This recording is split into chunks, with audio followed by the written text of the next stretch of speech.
బతిమాలుకుంటున్నాను.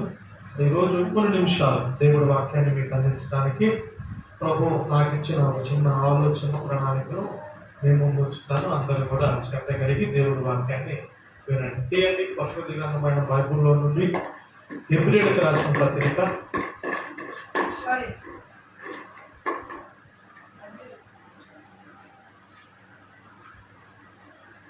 హెబ్రీయులకు రాసిన పత్రిక 11వ అధ్యాయం 38వ వచన భాగం. హెబ్రీయులకు రాసిన పత్రిక 11వ అధ్యాయము 38వ వచన భాగం. హెబ్రీయులకు రాసిన పత్రిక అధ్యాయం 11 వచన భాగము 38. అడవులలోను కొండల మీదను గుహలలోను స్వరంగములలోను తిరుగులాడుచు సంచరించిరి. అచ్చి వారికి లోకము యోగ్యమైనది కాదు. ఆడవాళ్ళలో చదువుతారా? స్త్రీలైనా లేదా? సరే, నేను చదువుతున్నాను. నేను గొర్రె చర్మములు మేక చర్మములను వేసుకొని దరిద్రులయ్యుండి శ్రమపడి హింస పొందుచు అడవులలోను కొండల మీదను గుహలలోను స్వరంగాలలోను తిరుగులాడుచు సంచరించిరి. అచ్చి వారికి ఈ లోకము యోగ్యమైనది కాదు. దేవుడు ఈ పరిశుద్ధ వాక్యాన్ని మన వినికిడిలో దీవించి ఆశీర్వదించును గాక. ఆమేన్.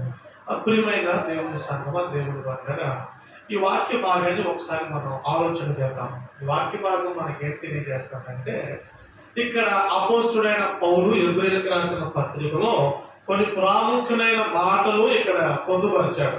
అందులో దాదాపుగా చాలా ప్రసంగాంశాలు ఉన్నాయి. అవన్నీ చెప్పుకుంటే సమయం సరిపోదు, కానీ ఇందులో ఉన్న వాక్యం మనకు అర్థం అవ్వాలి.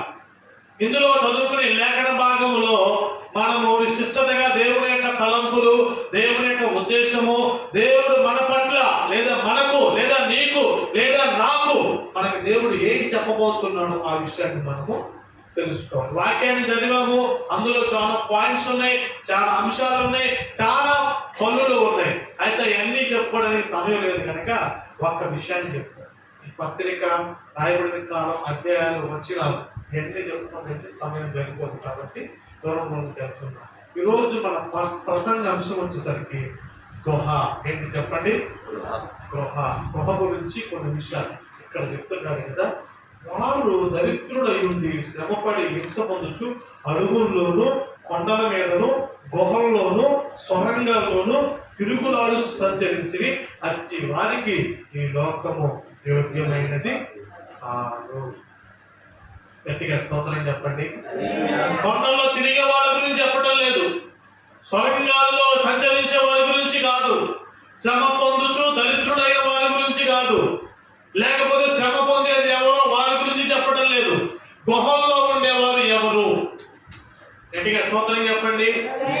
ఇక్కడ చాలా అంశాలు ఉన్నాయి, ప్రసంగాంశాలు. దాదాపుగా ఇందులో 13 ప్రసంగాంశాలు ఉన్నాయి. అవన్నీ చెప్పుకోవడానికి సమయం సరిపోదు. కొండల్లో ఉన్నారట, స్వర్గాల్లో ఉన్నారట, గుహల్లో ఉన్నారట, ఆ మాత్రమే అడవుల్లో కూడా ఉన్నారట. వీళ్ళందరూ సంచరించుచు శ్రమ పొందుచు దరిద్రులై ఉన్నారట. వీరికి లోకము ఏమాత్రము కూడా యోగ్యమైనది కాదు. లోకమే యోగ్యమైనది కాకపోవడం ఏంటి? లోకం మనకి యోగ్యమైందా కాదా? లోకంలో ఏముంది? నేత్రాశ, శరీరాశ, జీవపడ్డాము. ఇది తప్ప ఇంక లోకంలో ఏమి లేదు. లోకము దాని ఆశలు గతించిపోవును, దేవుని మాటలే నిలిచి ఉండదు. అయితే ప్రియమైన దేవుని వల్ల యేసు ప్రభు అన్నాడు, నేను లోకమునకు వెలుగై ఉన్నాను. కాబట్టి ఇచ్చి వారికి లోకము యోగ్యమైనది కాదు. ఎవరు ఇచ్చివారు? కొండల్లో ఉన్నవారు, స్వరంగాల్లో ఉన్నవారు, గుహల్లో ఉన్నవారు, అడవుల్లో ఉన్నవారు. ఎవరంట వీళ్ళు? మనుషులేనా? బైబుల్లో ఉన్నవారు చాలా మంది ఉన్నారు. ఉన్నత స్థలముల మీద, పర్వతాల మీద, ప్రాకారాల దగ్గర, నదుల దగ్గర, సముద్రాల దగ్గర నివాసాలు కట్టుకున్న వాళ్ళ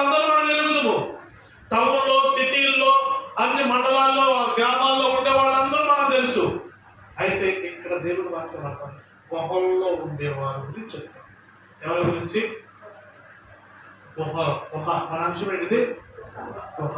గుహలు అంటే తెలుసు కదా, అక్కడ కరెంట్ ఉండదు, అక్కడ దీపం పెట్టుకోవడానికి ఉండదు, మంచి బల్లపరుపు ఉండదు, అందులో మంచాలు ఉండవు, అందులో చక్కగా మనం ఆహారం ఉండదు, ఇంకేముండదు. అక్కడ నివాస యోగ్యమైంది కాదు అది గుహ. మరి గుహ దేనికి సాదృశ్యం? గుహ అంటే ఏంటి?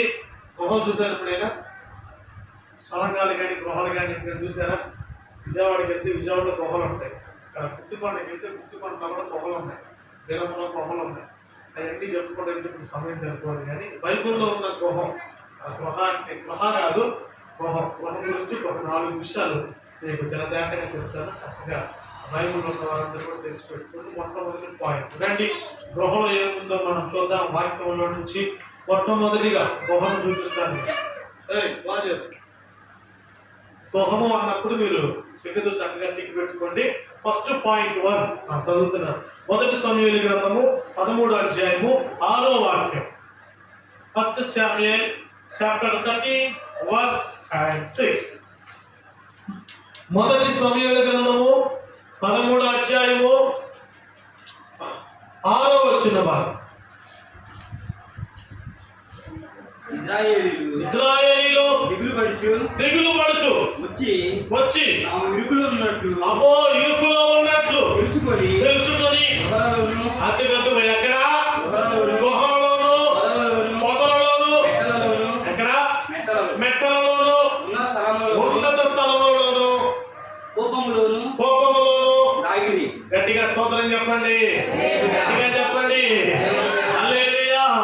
ఫిలిష్తీయుల సర్దార్లు, ఫిలిష్తీయుల రాజులు 3000 రథాలు వేసుకొని ఇశ్రాయేలు మీదకి యుద్ధానికి వచ్చారు.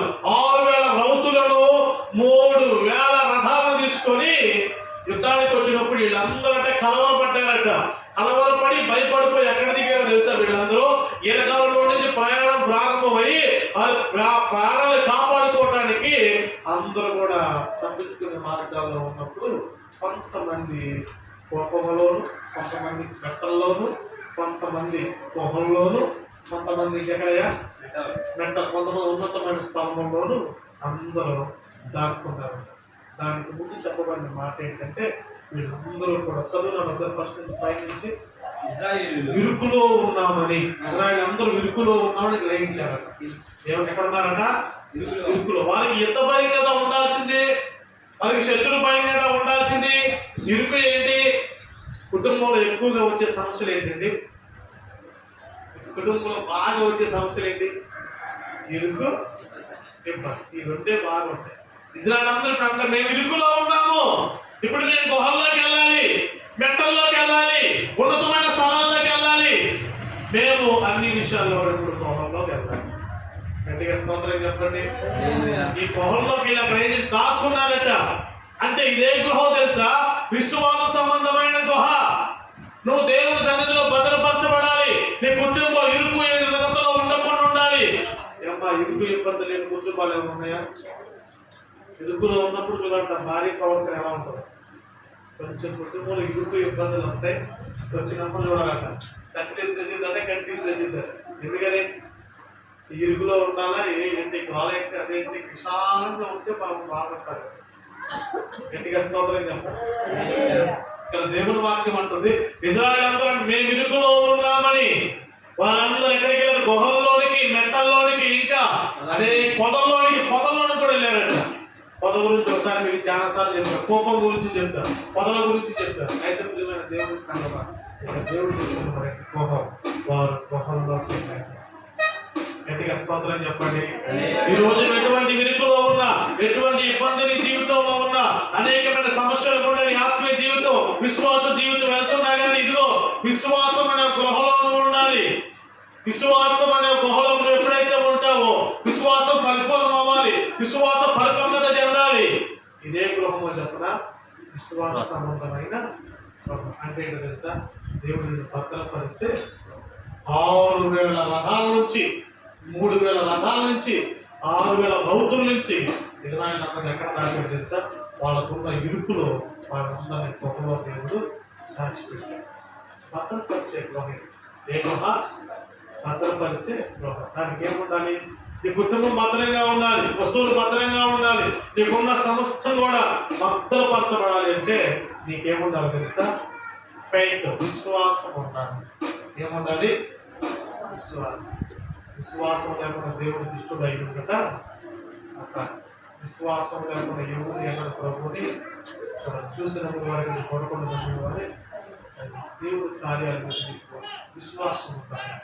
ఆవగించంత విశ్వాసం మీకుంటే కొండ కథలం అంటే కదిలిపోతాయి, చెట్లు కథలం అంటే కదిలిపోతాయి, నీ కుటుంబంలో ఇరుకు కథలం అంటే కదిలిపోతాయి. ఇరుకు ఇబ్బందులు ఉన్నప్పుడు నీకు ఉండాల్సింది ఏంటో తెలుసా? విశ్వాసం. డబ్బులు లేవు, ఏమున్నారు తెలుసా? విశ్వాసం. వస్తువులు ఏమి లేవు, సరుకులు అన్నీ అయిపోయాయి, ఇరుకు ఇబ్బందులు. అప్పుడు నీకు ఏమున్నారు తెలుసా? విశ్వాసం. వాళ్ళు ఇరుకులో ఉన్నారు. కొంతమంది పొలంలోకి వెళ్ళారు, కొంతమంది ఎక్కడికి మెట్టల్లోకి వెళ్ళారు, కొంతమంది ఎక్కడికి వెళ్ళారు? గుహల్లోకి. ఈ గుహల్లోకి వెళ్ళిన వారందరూ భద్రపరచారు. అంటే విశ్వాసం అనే గృహంలో ఉండాలి. విశ్వాసం అనే గృహ నీలో ఉండాలి. విశ్వాస గృహాలను ఎప్పుడైతే నువ్వు కలిగి ఉంటావో అప్పుడు నీ జీవితాన్ని దేవుడు భద్రపరుస్తాడు, నీ ఆరోగ్యాన్ని భద్రపరుస్తాడు, నీకున్న ఆయుష్ని దేవుడు భద్రపరుస్తాడు, నీ దేహాన్ని భద్రపరుస్తాడు, నీ తలంతులను కూడా దేవుడు భద్రపరుస్తాడు. ఏమండి? దేవుడికి ఇవ్వడమే కాదండి, తీసుకోవటం కూడా మా ఏం తెలుసు? దేవుడికి ఇవ్వటం కాదు, తీసుకోవటం కూడా. సౌలు రాజు 7 సంవత్సరాలు అయింది తెలుసా? ఈ యుద్ధం జరిగినప్పుడు ఎంతో గొప్పలో దాక్కున్న పరిస్థితి 13వ అధ్యాయం మొత్తం చదవండి. సౌలు రాజు అభిషేకించబడి 35 సంవత్సరాలు వాడి 2 సంవత్సరాలు రాజుగా ఉంది. 2 సంవత్సరాలు అయింది, వెంబడి దేవుడు వచ్చాడు, నీ రాజ్యాన్ని తీసుకుంటున్నాడు అంతే. ఇష్టడుగా లేవు, నాకు విశ్వాసం లేదు నీకు, నేను వచ్చేదాకా నువ్వు నా మాట కోసం కనిపెట్టలేకపోయావు, ఇంత తొందరపాటు ఎందుకు నీకు? కొంతమంది చేసే తొందరపాటు వల్ల, తొందరపాటు విజయాలు వల్ల జీవితాలు, కుటుంబాలు అన్ని పాలైపోతాయి. కాబట్టి విశ్వాస సైతంగా మీరు ప్రారంభం చేయండి, మీ కుటుంబాల్లో నిలిపోయి ప్రభు తొలగించును కాక. గట్టిగా చెప్పండి ఆమేన్. ఇది ఏ గృహమో చెప్పనా? ఇది భద్రపరిచే. ఇది బంధువు భద్రపరచబడాలి అంటే నీకేం కలిగి ఉండాలి తెలుసా? ఇదిగో ఖచ్చితంగా నీకు విశ్వాసం కలిగి ఉండాలి. అంటే దీని పేరు విశ్వాస గృహము. దీనిలో మనకున్నది భద్రత. విశ్వాసం కలిగి దేవుడు వాక్యం అంటుంది కదా, యెహోవా తన భక్తులని కాపాడు, యెహోవా విశ్వాసులని కాపాడు. ఈరోజు విశ్వాసం పిశాచులు, చాలా మంది విశ్వాసంలాగా లేదు, విశ్వాసనీయత లేదు. చాలా మందికి విశ్వాసం అనే మాట పెరిగిపోయింది, విశ్వాసం అనే మాట పెరిగిపోయి శోధించడం ఎక్కువైపోయింది. ఆ జగడమున ఇమ్ము ఇమ్ము ఇమ్ము అని దేవుడి దగ్గర ఇదే అలవాటు అయిపోయింది. విశ్వాసం అంటే ఏంటో తెలుసా? ఫుల్ ఫైట్ఫుల్. శత్రుత్వ మేష కబీరులు విశ్వాసం ఎట్లా తెలుసా? పెద్ద విగ్రహాన్ని జయించాడు, సింపుల్ సంగీతాన్ని తీసుకొచ్చాడు, అది వాయించినప్పుడు విగ్రహం నిలబడింది, అందరూ సాష్టాంగపడాలి, 3 మాత్రం ఎట్లా ఉంచున్నారు. ఏంటి మీ విశ్వాసం? ఏంటి మీ ధైర్యం? ఏంటి మీ నమ్మకం? అన్నం పెట్టు, జైల్లో వేస్తాం, చంపేస్తాం, అగ్ని కూడా ఎక్కడైనా ఏడుస్తాం. ఏడుస్తున్నట్టునే విశ్వాసం అంటే. మనం ఏం చేస్తాం? ఆదివారం ప్రయాణం వస్తే చర్చికి వెళ్ళాలి, వాను వస్తున్నాడు అమ్మా, ఎప్పుడు మాస్టర్ గారు వెళ్తున్నా. విశ్వాసం, విశ్వాసం, విశ్వాస గృహం అది. 6,000 మంది రథాలు వేసుకొని వస్తే వాళ్ళందరి దగ్గర నుంచి గుహలో పెట్టి దేవుడు తప్పించాడంటే, రాజు ఏమో ఇక్కడ ఇష్టం లేని రాజు, దేవుడు చిత్తంలో లేని రాజు, 2 సంవత్సరాలే రాజై. ఇలాంటి పరిస్థితుల్లో నేను విశ్వాసాన్ని దేవుడు చూశాడు. అంతమంది మెట్టల్లోకి వెళ్ళిపోయారు. ఇంకొక మాట చెప్పడా? కొంతమంది యోర్దాను ప్రాంతానికి వీళ్ళందరూ వెళ్ళిపోయారు. వాక్యాన్ని కింద చదివితే తర్వాత 7వ వచనం చదివితే, యోర్దాను నది ప్రాంతం తెలంగాణ నుంచి యూదులందరూ వీళ్ళందరూ వెళ్ళిపోయారు. అంటే గుహల్లో ఉండడానికి ఇష్టపడలేదు, విశ్వాసంలో ఉండడానికి ఇష్టపడలేదు, దేవుని విశ్వాసంతో. అందుకే దేవుడు అంటాడు, నువ్వు దేవునికి ఎప్పుడు కూడా ఇష్టడుగా ఉండాలంటే దేవుడిని దగ్గర చూసేది మొట్టమొదటిగా విశ్వాసం. ఏం చూస్తాడు? విశ్వాసం లేకుండా దేవుడికి ఇష్టమైందంటే గట్టిగా స్తోత్రం చెప్పండి. బైబిల్లో దేవుడు ఏ అద్భుతం చేసినా, ఏ స్వస్థత చేసినా ఏ బెతస్తా కోణం దగ్గర ఎవరిని బాగు చేసినా యేసుప్రభు అనే మాట ఒకటే ఏంటో తెలుసా?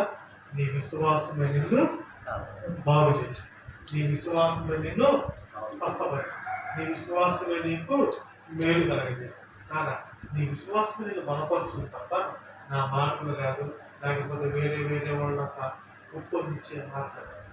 దేవుని వాక్యం మనకి నమ్మకం.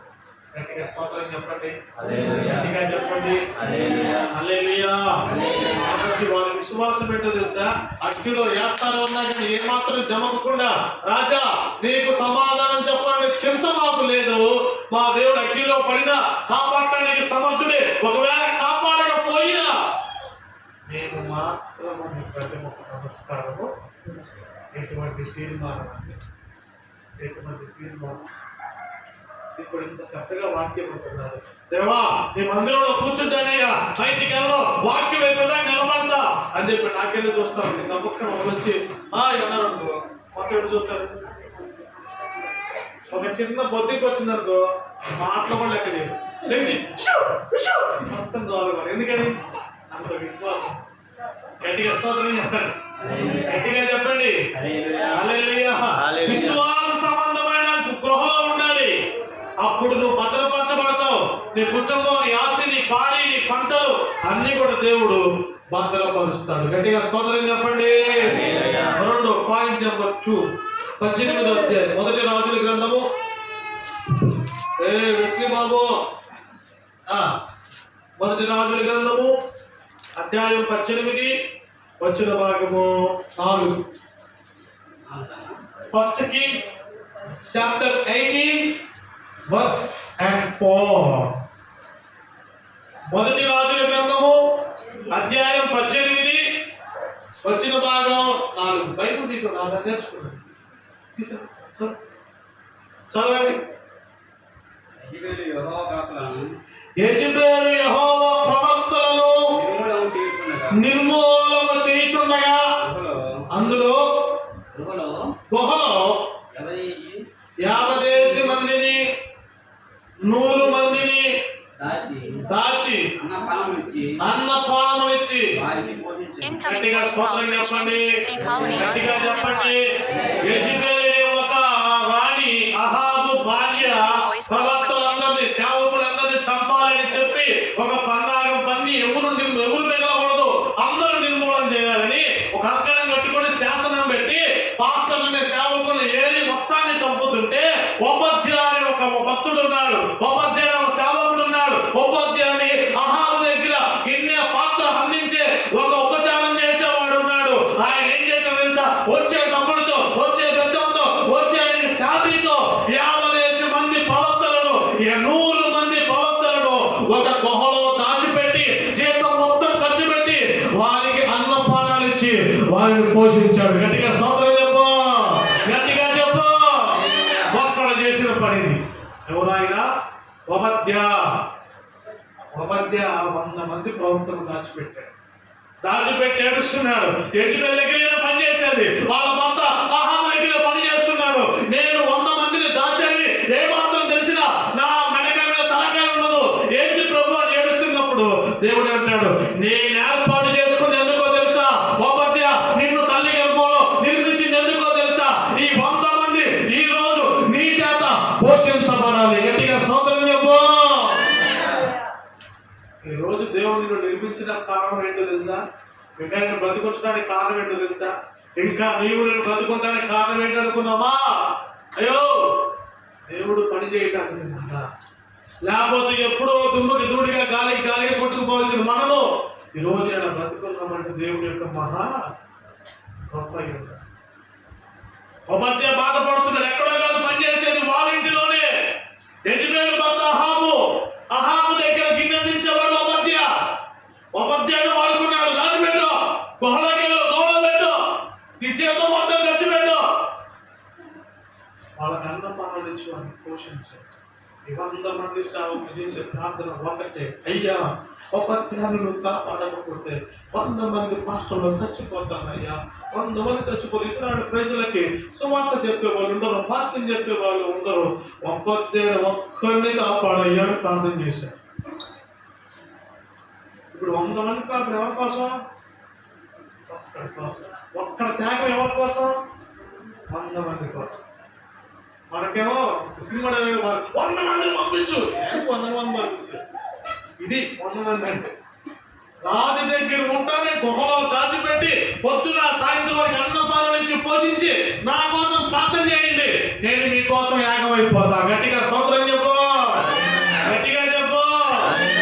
మన ఈ మధ్యలో ఫంక్షన్కి వెళ్తే అక్కడ అందరూ భోజనాలు అందరూ కూర్చున్నారు. వడ్డించే పిల్లలు ఎవరు లేరు, వడ్డించే వాళ్ళు ఎవరు ఉన్నారు కానీ వాళ్ళు రాట్లా. డాబా మీద కొంతమంది, లైట్ కింద కొంతమంది. అప్పటికే వాకింగ్ కొంచెం ఫాస్ట్ గా ఎక్కువసేపు చెప్పాడు, లేట్ అయింది. అయిపోతే గబక్కని తినేద్దామని ఎవరికి వాళ్ళు నసుకుంటూ చదువుకుంటున్నారు కానీ పని చేసేవాడు లేదు. ఇక అప్పుడు అక్కడ ఎవరున్నారు? సలోమాను ఉంటే పని అక్కడ రాదు.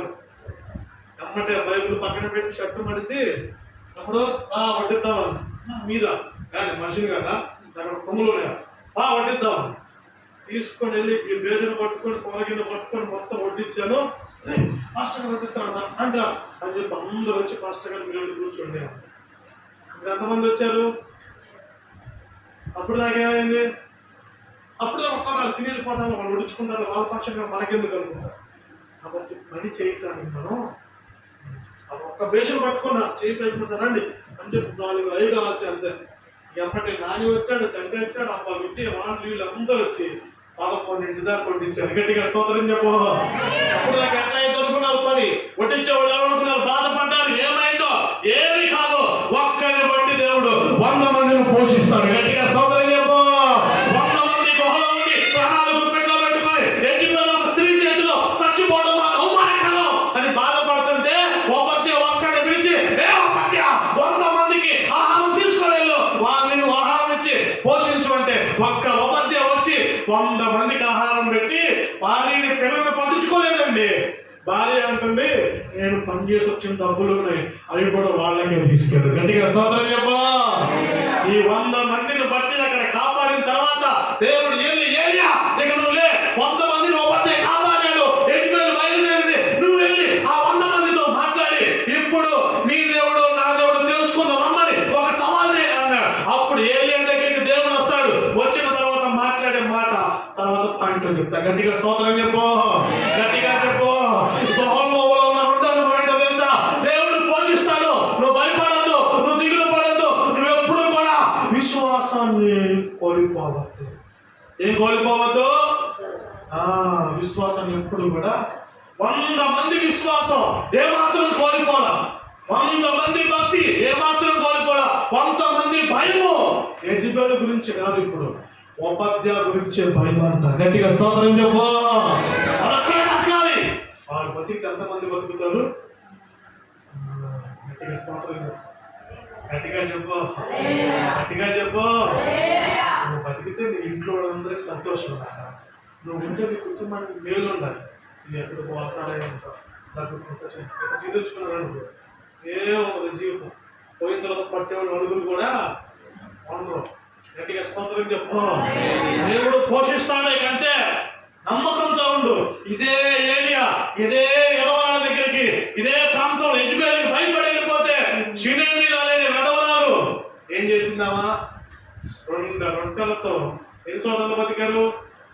3 సంవత్సరాలు వర్షానికి కరువుతో ఉంటే, క్షామముతో ఉంటే 3 సంవత్సరాలు ఎంత పిండి, ఎంత రొట్టెతో ఆ తల్లి చేయటం, పొద్దున సాయంత్రం మధ్యాహ్నం రొట్టెలు చేయటం. అమ్మో ఏంటి అంటాం, భయపడతాం. సేవకుడు రావటం, సేవకుడు ఏం లేదు తింటాం, 2 కాలాలతో ఒక మాసంలో పడుకోవడం. స్తోత్రం స్తోత్రం అంటాం. ఇదే దేవుడి లెక్క. దేవుడికి అసాధ్యం ఏది లేదు. దేవుడి మీద నిలబడితే గట్టిగా స్తోత్రం చెప్పండి, గట్టిగా చెప్పండి.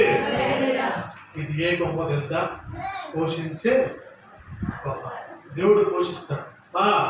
గింజలు లేవు, విత్తనాలు లేవు, డబ్బులు లేవు, పప్పు గింజలు లేవు, తాలింపు గింజలు లేవు, గ్యాస్ లేదు, పొలం లేదు, వాటి గురించి ఏం ఆలోచించొద్దు. నా కాళ్ళు ఉన్నాయి, నా చేతులు ఉన్నాయి, నా నోరు ఉంది, నేను ప్రభువును స్తుతిస్తాను. గట్టిగా స్తోత్రం చెప్పు. అది చాలు. ఆటంతా ఎట్రావాలో ఒక చిన్న మాట చెప్తా.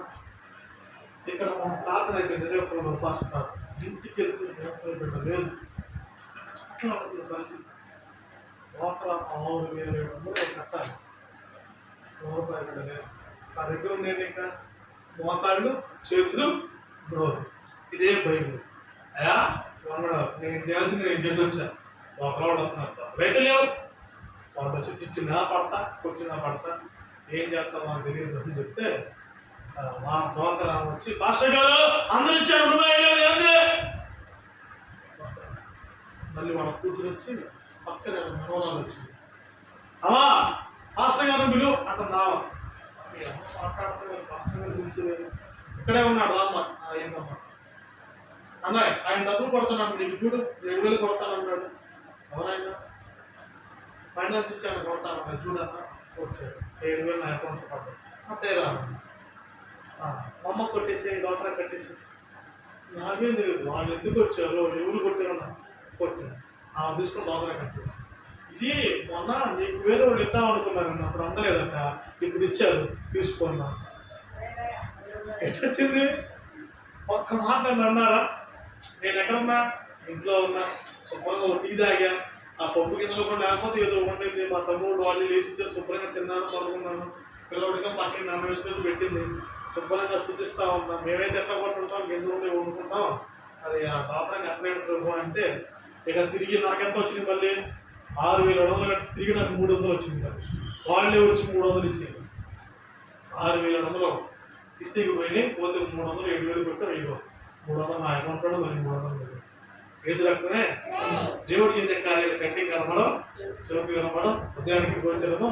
నువ్వు విశ్వాసం పోషించేది ఆయన. నువ్వు ఆయన పని చేసినప్పుడు ఆయన నీ పని గట్టిగా స్తోత్రం చెప్పు. ఆయన ఎప్పుడో 4 సంవత్సరాల కింద మాట ఇచ్చాడు. అది ఎప్పుడు తీరింది?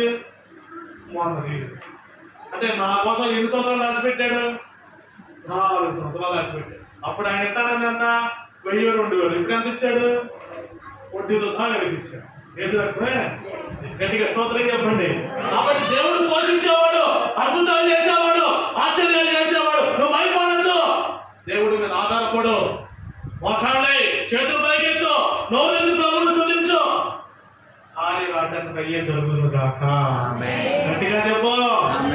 అవసరాలన్నీ వాటంతా యేసు నామములో తీర్చబడును గాక. ఆయన పోషిస్తాడు, బిడ్డలు పోషిస్తాడు. ఆయన అనాథలుగా విడిచిపెట్టేవాడు. ఆయన ఒక మాట మాట్లాడు. దావీదు గారు అయితే ఆ మాట ముక్కి ఏడుస్తారు. ఒకసారి ఏమంటాడు తెలిసే కీర్తనలో, అయ్యా సింహపు పిల్లలైనా ఫస్ట్ పడుకోలేమో కానీ నీ పిల్లలు ఆకలితో అలమటిస్తే నువ్వు చూసే దేవుడివి కాదు. హల్లెలూయా. అందుకే ఏ సమయంలో పాట రాశాడు, సింహపు పిల్లలైనా కొదువ కలిగి ఆకలి కొనినా నీ పిల్లలు వాటి కంటే శ్రేష్ఠులే కదా నీ ఉన్నంత వరకు. ఆశ్చర్యకరమైన అద్భుత రీతిలో పోషిస్తాను కదా. నువ్వేం భయపడుతున్నావు? ఒక చిన్న పిల్లలు తీసుకొని గవర్నమెంట్ హాస్పిటల్లో వెళ్ళిపోయి రూపాయి డబ్బులు లేక వాళ్ళు పెట్టి అందరి దగ్గర వాళ్ళు ఇస్తే ముందు తీసుకుంటా బయట ఇంజక్షన్ రాస్తే తీసి కిట్టి పట్టుకొని వచ్చి డబ్బులు లేవు, ఎవరు నడుచుకోలేను, భోజనం అంటే పెడతారు, నీళ్ళు అంటే తాగుతున్నాడు, ఇంజక్షన్ బయట ఎక్కడ తేవాలయ్యా అంటే ఒక ఆయన వచ్చి బండి వేసుకుని ఆగి ఆమె మోస్తా ఉంటాడు. ఏంటమ్మా అని అడగదు. ఏం లేదయ్యా అంటున్నా. అడగలేదు. ఏంటమ్మా ఏం లేదయ్యా ఇట్లా అని చెప్పి తీసుకొని ఆ చీటి గాడిలో పెట్టుకుని కావాల్సిన మందులు ఆ చీటితో పెట్టి ఇక తీసుకొని వెళ్ళాను. గట్టిగా స్తోత్రం చెప్పు, గట్టిగా చెప్పు. ఎవరయ్యా నువ్వు అంటే మెడికల్ షాప్ ఉన్నారే, మందులు ఇచ్చేది నేనే. గట్టిగా స్తోత్రం చెప్పు. ఆ తల్లి విశ్వాసం, తల్లి ప్రార్థన, తల్లి సమర్పణ. ఆ బిడ్డ బతకడం దేవుడు చిత్తం కాబట్టి ఏ విధంగా సహాయం చేస్తాడు. అనా నమ్మకం ఉంటే చాలా. నీ గృహం ఏంటో తెలుసా? ఇది అన్ని విషయాల్లో కూడా పోషించే గృహం. నీ తండ్రి నిన్ను పోషించేవాడు, నీ తల్లి నిన్ను పోషించే, మన బిడ్డలో పోషించినట్లుగా దేవుడు తన బిడ్డల్ని ఆనందంత వరకు నీకే పొదువా కానీ. గట్టిగా స్తోత్రం చెప్పండి. 3వ మాట. ఫస్ట్ ఏంటిది? భద్రపరిచే గృహ. 2వది ఏంటిది? పోషించే గృహ. 3వ గృహ. రండి. అదే రాజుల గ్రంథము 19వ అధ్యాయము 9. ఏంటి ఎదురుగా హాస్పిటల్ వేసుకుని కూర్చోండి, మీద వేసుకో, మాట్లాడకూడదు.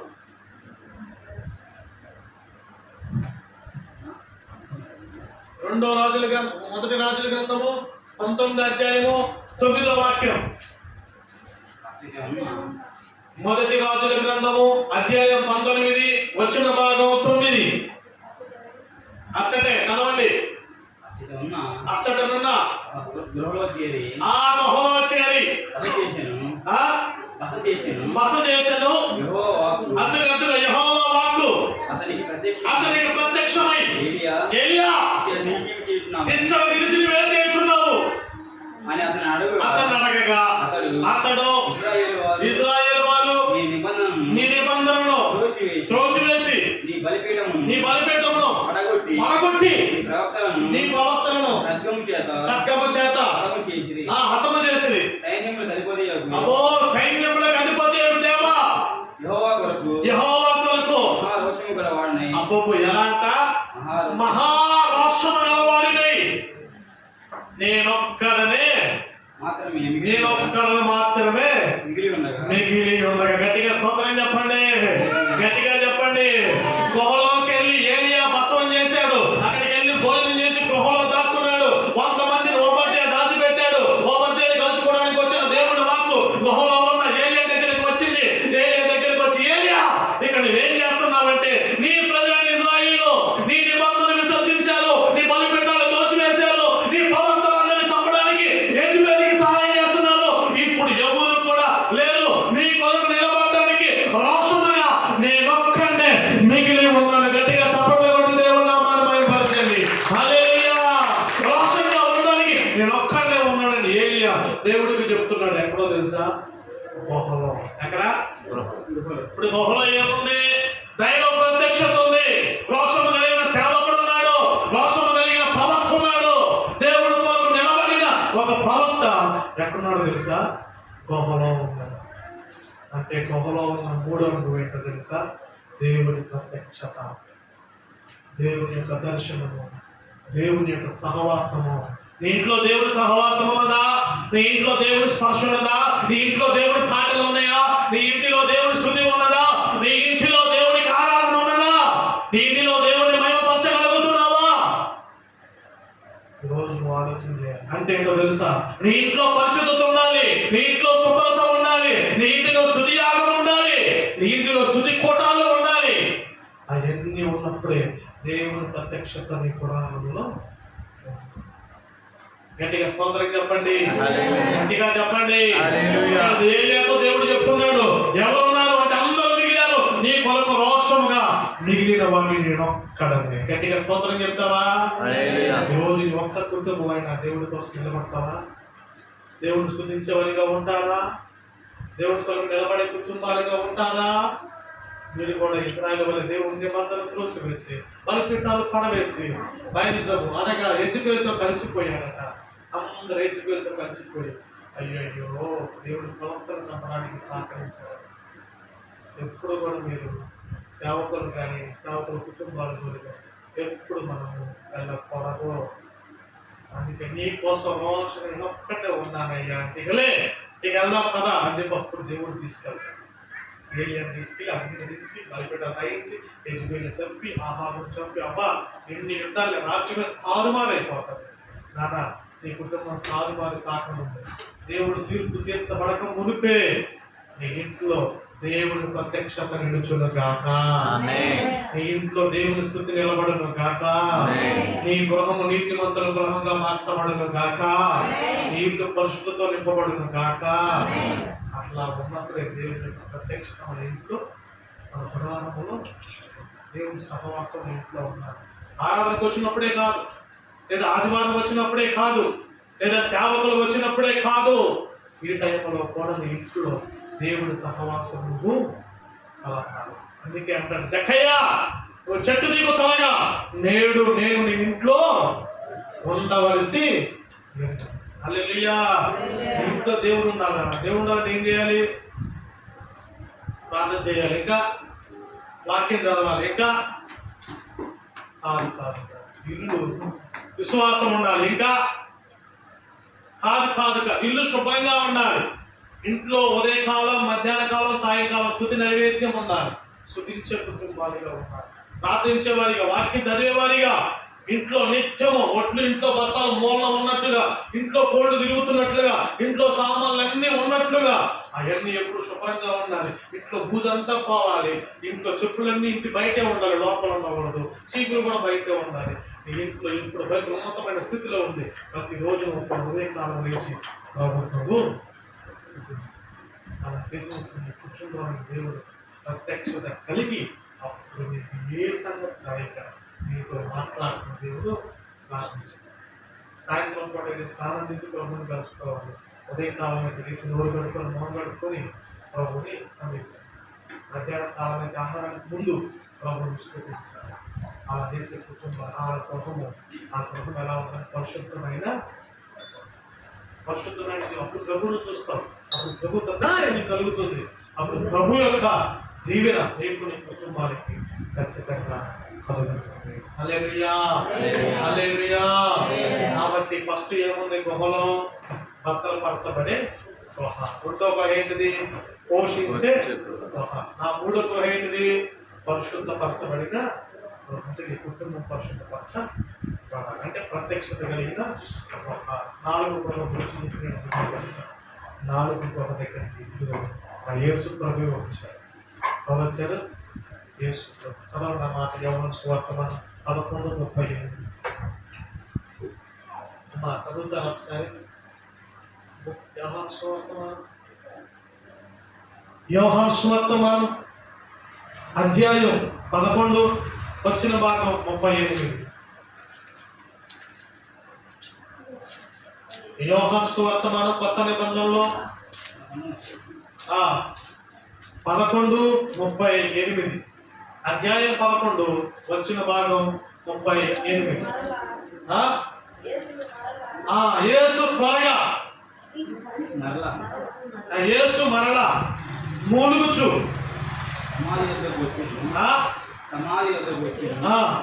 అది ఒక గృహ. అద్దుగో అది ఒక యేసు ఎలాగొచ్చాడో చదువు పైనుంచి.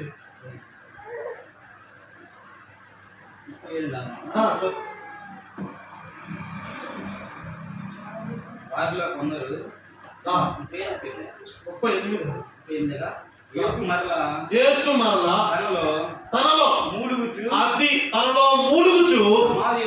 సమాధి యొద్దకు వచ్చెను. అది ఒక గృహ. గట్టిగా స్తోత్రం చెప్పండి, గట్టిగా చెప్పండి. ఇప్పుడు యేసు ప్రభు ఎక్కడికి వచ్చాడు? ఆయన మరలా మూలుగుచు వేదన పడుచు ఒక సమాధి దగ్గరికి వచ్చాడు. ఆ సమాధి ఒక గుహ. ఏంటిది? మన అంశం ఏంటిదండి? గుహ. యేసు ప్రభు ఎక్కడికి వచ్చాడు? గుహ దగ్గరికి వచ్చాడు. ఆ గుహలో ఎవరు ఉన్నారు? ఇప్పుడు చచ్చిపోయిన శవం లాజరు ఉన్నాడు.